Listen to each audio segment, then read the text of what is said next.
Et c'est l'heure de la chronique de Mathieu Noël. Bonsoir Mathieu. Bonsoir Nicolas. Mathieu, ce soir vous tenez à fêter le lancement de la 4G en France. Oui Nicolas, c'est l'événement technologique du jour, l'arrivée de la 4G. Ce matin, on était tous très excités. Oh oui. Surtout Isabelle Millet qui est très nouvelle technologie. Alors bon, évidemment Nicolas, pour vous qui vous remettez à peine de la mort du Minitel, qui tapait encore à deux doigts et qui pensait que Siri est une application consacrée à Bachar el-Assad, forcément, l'arrivée de la 4G n'est pas un bouleversement fondamental. Mais pour les auditeurs d'Europe 1 Soir de moins de 25 ans, Hugo, Artus et Chloé, qu'on salue, c'est un jour à marquer d'une pierre blanche. D'ailleurs, dans la rue, l'arrivée de la 4G est visible. Avant, les gens marchaient d'un pas pressé, cramponnaient à leur portable, regardant la météo, leur mail et leur page Facebook en bousculant tout le monde. Alors que maintenant, les gens marchent d'un pas pressé, cramponnés à leur portable, regardant la météo, leur mail et leur page Facebook en bousculant tout le monde, mais en 4G. Autant dire, Nicolas, qu'on bascule dans une autre dimension. On franchit un cap dans la bousculade. Concrètement, on va passer à 100 mégabits par seconde. 100 mégabits, c'est beaucoup. Quand j'ai émis l'hypothèse que peut-être cette vitesse supersonique n'était pas forcément utile, mon petit-neveu Nathan a émis le contre-argument suivant, je cite « Tonton, t'es vraiment un pauvre tocard des années 90, avec la 4G, on va pouvoir uploader des DivX sur BitTorrent et les stocker dans le cloud en HD. » Oui, parfois je me demande qui sont ces petits êtres bizarres équipés de lunettes 3D qui ont remplacé les enfants d'avant. Où est passée l'innocence, Nicolas ?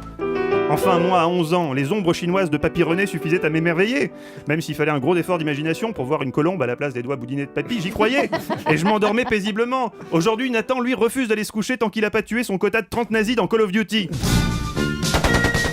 Après, que fout la musique de Papa Choul dans Call of Duty ? Me demandez pas. Toujours est-il, Nicolas, que le très haut débit va tout bonnement nous changer la vie. Par exemple, au lieu de devoir patienter 20 secondes avant de pouvoir visionner la dernière vidéo YouTube du chaton obèse qui danse le sirtaki sur George Michael avant de tomber dans le bocal du poisson rouge, on pourra la visionner au bout de seulement 3 secondes. Magie de la 4G. Et pour l'appli Europe 1, pareil, vous pouvez désormais podcaster Europe 1 Soir en 1 seconde. 1 seconde seulement pour accéder à une vision claire de l'actu comme hier soir. C'est même pas le savoir. Hey, rendez compte, une seconde pour ne rien comprendre de l'actu, avouez que c'est une révolution. Alors attention quand même, notez que pour l'instant, seul Bouygues est passé à la 4G. SFR, eux, ils sont encore à la 3GG.